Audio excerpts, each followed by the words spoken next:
दोस्तों आईफोन 16 का price India में है 79,900, मतलब लगभग 80,000, लेकिन चाइना में 70,752 और यूएसए में 67,100। आईफोन का दूसरा मॉडल जो है जैसे कि 16 प्लस, 16 प्रो और प्रो मैक्स, उनका प्राइस भी ज़्यादा है इंडिया में कंपैरिजन टू चाइना और यूनाइटेड स्टेट्स। तो दोस्तों आईफोन इंडिया में इतना महंगा क्यों है? क्योंकि इसमें टैरिफ लगा है। तो टैरिफ क्या है और ये क्यों लगाया जाता है, इस वीडियो में मैं आपको टैरिफ के बारे में बताऊंगा बिल्कुल आसान तरीके से। दोस्तों आप सभी को पता होगा कि टैरिफ आजकल काफ़ी न्यूज में है, काफ़ी चर्चा हो रही है इसके बारे में, खास करके जब से अमेरिका के प्रेसिडेंट डोनाल्ड ट्रंप लगभग सभी देशों पर टैरिफ ठोक दिया है। इंडिया पर भी 26% का टैरिफ लगाया गया है। हालांकि अभी 90 डेज के लिए इसे रोका गया है ट्रेड नेगोशिएशन के लिए, लेकिन चाइना पर 145% तक टैरिफ लगाया गया है। और अभी लेटेस्ट न्यूज आ रहा है, जब तक मैं ये वीडियो बना रहा हूँ 245% तक इसे बढ़ाया गया है। इसके बदले चाइना भी 125% का टैरिफ लगाया है और ये आगे और भी बढ़ सकता है। और इससे यूएसए और चाइना के बीच एक टैरिफ वार चल रहा है। प्रेसिडेंट डोनाल्ड ट्रंप का कहना है कि चाइना वर्ल्ड मार्केट को रेस्पेक्ट नहीं दे रहा है, इसलिए उसे पनिश करना बहुत जरूरी है। तो दोस्तों इससे आप समझ सकते हैं कि टैरिफ कोई छोटी मोटी चीज नहीं है, ये एक इकोनॉमिक वेपन है, एक ऐसे वेपन जो सभी कंट्रीज के हाथ में है, लेकिन अमेरिका के हाथ में ये ज्यादा पावरफुल लग रहा है। और इसीलिए इस वीडियो में हम समझेंगे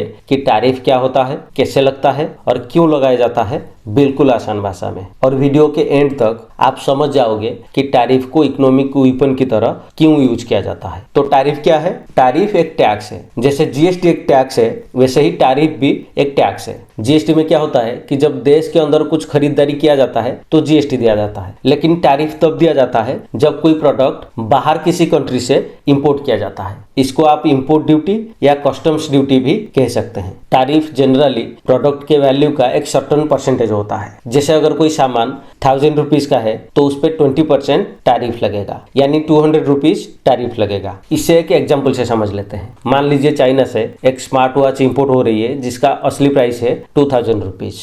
अगर इंडिया ने स्मार्ट वॉच पे 15% टैरिफ लगा रखा है तो जो इंपोर्टर है उसको उस वॉच के लिए 2000 रुपीज प्लस 15% टैरिफ यानी 300 रुपीज देना होगा। मतलब टोटल 2300 रुपीज देना होगा स्मार्ट वॉच के लिए। और जब ये स्मार्ट वॉच मार्केट में आएगा तो उसमें प्रॉफिट, जीएसटी और शिपिंग कॉस्ट ये सब जोड़कर फाइनल प्राइस 3000 रुपीज हो सकता है। यानी जो स्मार्ट वॉच चाइना में 2000 रुपीज का है वो आपको इंडिया में 3000 रुपीज का पड़ सकता है। और ये सिर्फ टैरिफ और टैक्स के वजह से। टैरिफ देता कौन है और कलेक्ट कौन करता है? दोस्तों जब कोई प्रोडक्ट देश के बॉर्डर पे पहुंच जाता है तो जो इंपोर्टर है यानी जो बायर है वो टैरिफ देता है सरकार को। इंपोर्टर कोई कंपनी हो सकता है, कोई छोटा मोटा बिजनेसमैन हो सकता है, या फिर आप और हम जैसे इंडिविजुअल हो सकते हैं। और सरकार का मतलब जो इंपोर्टर है वो जिस कंट्री से बिलोंग करता है उसी कंट्री के सरकार को टैरिफ देता है। जैसे हम इंडियंस अगर हम कुछ इंपोर्ट करेंगे तो हम टैरिफ देंगे हमारे इंडियन गवर्नमेंट को, क्योंकि इंडिया में इंपोर्ट पर ये टैरिफ इंडियन गवर्नमेंट ने लगाई है। और ये टैरिफ कलेक्ट करता है गवर्नमेंट का कस्टम्स डिपार्टमेंट। इंडिया में इसे सीबीआईसी यानी central board of indirect taxes and customs कहते हैं। इंपोर्टर तब तक ये प्रोडक्ट रिसीव नहीं कर सकता जब तक वो टैरिफ क्लियर ना करे। इस प्रोसेस को कहते हैं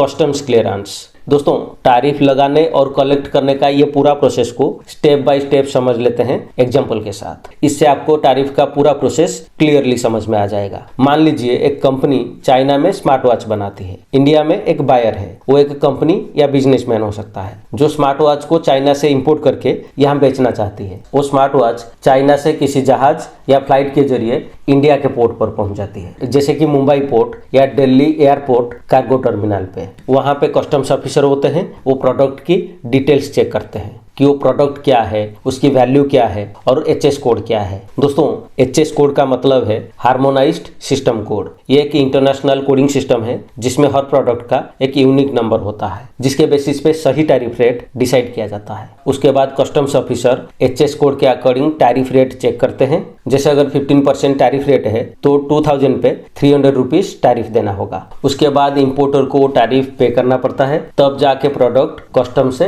रिलीज होता है। उसके बाद इंपोर्टर उस प्रोडक्ट को अपनी वेयरहाउस में ले जाता है और फिर होलसेलर और रिटेलर के थ्रू हम तक यानी कंज्यूमर तक पहुंच जाता है। जिसमें टैरिफ, टैक्सेस और ट्रांसपोर्टेशन का पूरा कॉस्ट पहले से ऐड हो चुका होता है। तो आखिर में जब कंज्यूमर इसे खरीदता है तो पूरा का पूरा कॉस्ट कंज्यूमर पे करता है। इसका मतलब टैरिफ का पूरा कॉस्ट पास ऑन किया जाता है कंज्यूमर के सर पे।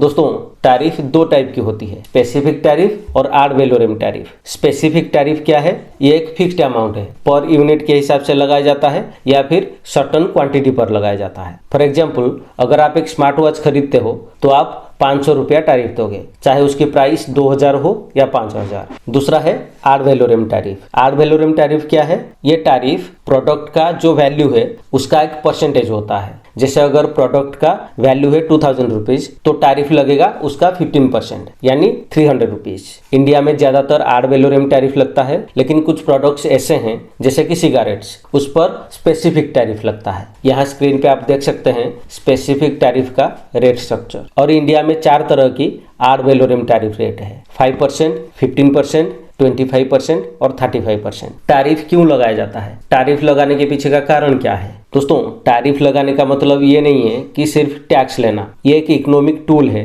जिसका इस्तेमाल कंट्रीज अपने हिसाब से करते हैं। अगर इसकी रीजन्स की बात करें तो टैरिफ लगाने का सबसे बड़ा रीजन है प्रोटेक्शनिज्म। प्रोटेक्शनिज्म का मतलब है अपने देश के डोमेस्टिक इंडस्ट्रीज को, फार्मर्स और एग्रीकल्चर को और अपने नेशनल इंटरेस्ट को फॉरेन कंपटीशन से बचाना। मान लीजिए चाइना में एक टॉय 100 रुपीज में मिल रहा है और वही टॉय इंडिया में 110 में बन रहा है, तो लोग कौन सा टॉय खरीदेंगे? Chinese toy. इससे इंडियन मैन्युफैक्चरर्स का हाल क्या होगा? उनका नुकसान होगा, उनकी फैक्ट्री बंद हो सकती है और लोगों की नौकरी जा सकती है। इसीलिए इंडियन गवर्नमेंट क्या करेगा कि चाइनीज टॉय पे 20 to 30% तक टैरिफ लगा देगा, जिससे चाइनीज टॉय महंगा हो जाएगा और लोग इंडियन टॉय खरीदेंगे, चाहे मजबूरी में ही सही। अगर एग्रीकल्चर सेक्टर की बात करें तो इंडियन गवर्नमेंट एग्रीकल्चरल प्रोडक्ट्स पर हाई टैरिफ लगाया है, जैसे कि शुगर पे 100%, व्हीट पे 44% और राइस पे 70 to 80%, ताकि एग्रीकल्चर सेक्टर और फार्मर्स को प्रोटेक्शन मिले। सोचो, अगर हम सब शुगर, राइस, व्हीट बाहर से इंपोर्ट करने लगे तो अपने फार्मर्स का क्या होगा? वो कैसे compete करेंगे फॉरेन प्रोडक्ट्स के साथ? टैरिफ लगाने के पीछे गवर्नमेंट का एक और मंशा होता है कि रेवेन्यू कलेक्ट करना। 2023-24 में इंडियन गवर्नमेंट 2.33 लाख करोड़ का रेवेन्यू जनरेट किया था। 2022-23 में 2.13 लाख करोड़ का रेवेन्यू कलेक्ट किया था टैरिफ लगाकर। अमेरिका की बात करें तो सिर्फ 2018 में $41.6 बिलियन और 2019 में $71.9 बिलियन का रेवेन्यू कलेक्ट किया था। कभी कभी टैरिफ सिर्फ इकोनॉमी के लिए नहीं बल्कि पॉलिटिकल और स्ट्रैटेजिक पर्पस के लिए भी लगाया जाता है। इसमें टैरिफ को एक वेपन की तरह यूज किया जाता है और यह तब किया जाता है जब कोई कंट्री दूसरे कंट्री पर प्रेशर बनाना चाहती हो। इसमें यह होता है कि बहुत बड़ा परसेंटेज का टैरिफ लगा दिया जाता है ताकि फॉरेन कंट्री से आने वाले प्रोडक्ट्स महंगे हो जाए और लोग मजबूर हो जाए अपनी देश के प्रोडक्ट खरीदने के लिए। जब लोग फॉरेन प्रोडक्ट्स को नहीं खरीदेंगे तो फॉरेन कंट्रीज को नुकसान होगा। जब उनका नुकसान होगा तो वो नेगोशिएशन के लिए बाध्य हो जाएंगे या किसी डिमांड को मानने के लिए मजबूर हो जाएंगे। अब यही चीज डोनाल्ड ट्रंप कर रहे हैं। अभी टैरिफ को एक वेपन की तरह यूज कर रहे हैं और ऐसा करके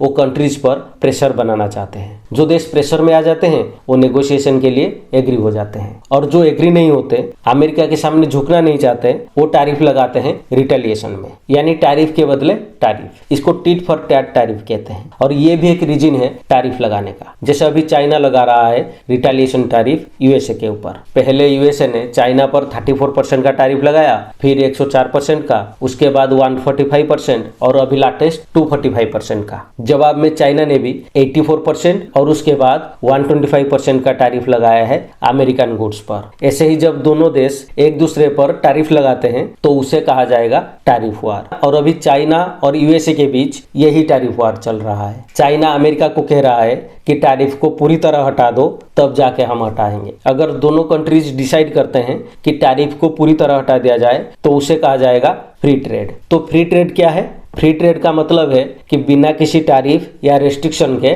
इंपोर्ट एक्सपोर्ट करना। इसमें क्या होता है कि दो या उससे ज्यादा कंट्रीज एक साथ बैठते हैं और डिसाइड करते हैं कि हमारे बीच कोई टैरिफ या रेस्ट्रिक्शन नहीं होगा, ना हाई ड्यूटी, ना कोटा, ना बैन, कोई भी ट्रेड बैरियर नहीं होगा, हम ओपनली ट्रेड करेंगे। इसका फायदा क्या होता है कि जब इंपोर्ट पे टैरिफ नहीं होता तो सामान सस्ता मिलता है, कंपनी जो अपना प्रोडक्ट और भी ज्यादा देश में बेच सकते हैं, जिससे उनका बिजनेस बढ़ता है, ग्लोबल कंपटीशन देखने को मिलता है। मतलब जो कंपनी अच्छी प्रोडक्ट बनाएगी वही मार्केट में टिकेगी। इससे इनोवेशन और क्वालिटी दोनों इंप्रूव होती है। इंडिया की बात करें तो इंडिया ने भी बहुत सारे कंट्रीज के साथ फ्री ट्रेड एग्रीमेंट यानी FTA साइन किया है, जैसे कि साउथ ईस्ट एशियन कंट्रीज के साथ AITIGA, UAE के साथ सेपा यानी comprehensive economic partnership agreement, Japan के साथ IJ सेपा, कोरिया के साथ IK सेपा और ऐसे बहुत सारे एग्रीमेंट साइन किया है। इन एग्रीमेंट्स के जरिए इंडिया को उन कंट्रीज के साथ बिना किसी ट्रेड बैरियर के इंपोर्ट एक्सपोर्ट करने में फायदा मिलता है। दोस्तों, जब कोई कंट्री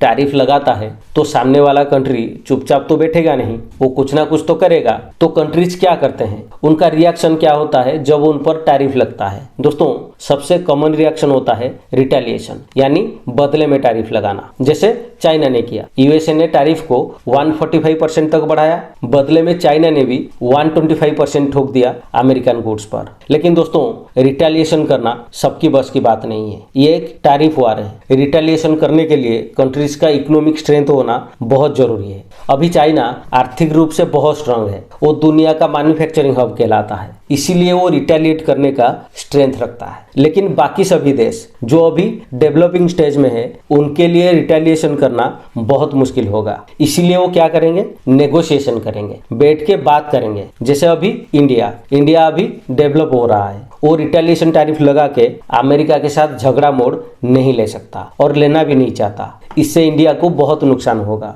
इसीलिए इंडिया क्या करेगा, अमेरिका के साथ बैठ के बात करेगा कि ट्रेड बैरियर को हटाया जाए और टैरिफ को कम किया जाए। इससे इंडिया को और भी ज्यादा एक्सपोर्ट करने का मौका मिलेगा और इंडियन इकोनॉमी को बूस्ट मिलेगा। दोस्तों, नेगोशिएशन के बाद अगर कोई कंट्री मान नहीं रहा, लगातार टैरिफ लगाया जा रहा है, तो अफेक्टेड कंट्रीज कंप्लेन कर सकते हैं WTO में यानी वर्ल्ड ट्रेड ऑर्गेनाइजेशन में। जैसे अगर कहीं जमीन का झगड़ा हुआ तो दोनों साइड पहले बैठ के बात करते हैं, फिर अगर बात ना बने तो कोर्ट जाते हैं। ट्रेड अफेक्टेड कंट्रीज WTO जाके कंप्लेन कर सकते हैं कि ये देश अनफेयर टैरिफ लगा रहा है। जैसे कि 2018 में इंडिया ने USA के खिलाफ WTO में कंप्लेन फाइल किया था, क्योंकि USA ने इंडियन स्टील और एल्यूमिनियम पर हाई टैरिफ लगाया था। अगर ये सभी से सॉल्यूशन ना मिले तो अफेक्टेड कंट्रीज ट्रेड के लिए अल्टरनेटिव मार्केट ढूंढ सकते हैं। दोस्तों, अगर टैरिफ के साथ इंडिया का रिलेशनशिप देखें तो इंडिया हमेशा हाई टैरिफ वाला कंट्री रहा है, खास करके जब से हम स्वतंत्र हुए हैं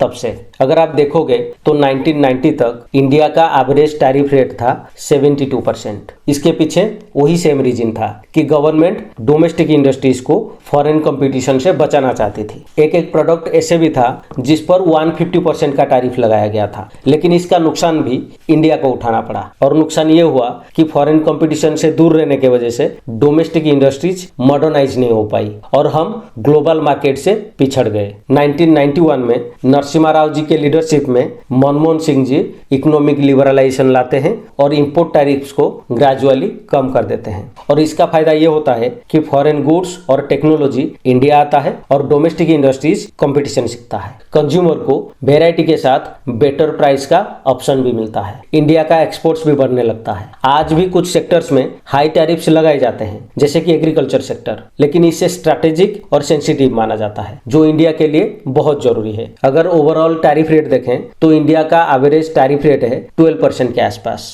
ये भी दुनिया का एवरेज टैरिफ रेट से ज्यादा है। ये डाटा आप यहाँ पे देख सकते हैं स्क्रीन पे। लेकिन अभी भारत सरकार एक बैलेंस अप्रोच मेंटेन कर रहा है। एक तरफ फ्री ट्रेड एग्रीमेंट साइन कर रही है कुछ कंट्रीज के साथ, और दूसरी तरफ मेक इन इंडिया जैसे इनिशिएटिव लिया जा रहा है, जिसके तहत इंडिया को एक मैन्युफैक्चरिंग हब बनाना चाहती है सरकार। और इसीलिए कुछ प्रोडक्ट्स पर टैरिफ्स लगाए जा रहे हैं ताकि लोकल प्रोडक्शन को बूस्ट मिले। इंडिया का इस टैरिफ मॉडल को स्मार्ट प्रोटेक्शनिज्म कहा जा रहा है, जहां देश अपने इंटरेस्ट भी प्रोटेक्ट करता है और ग्लोबल ट्रेड का हिस्सा भी बनता है। तो दोस्तों, वीडियो के एंड में मैं सिर्फ इतना ही कहूंगा कि टैरिफ कोई विलेन नहीं है, ये एक इकोनॉमिक टूल है और सवाल ये है कि इससे यूज कैसे किया जा रहा है।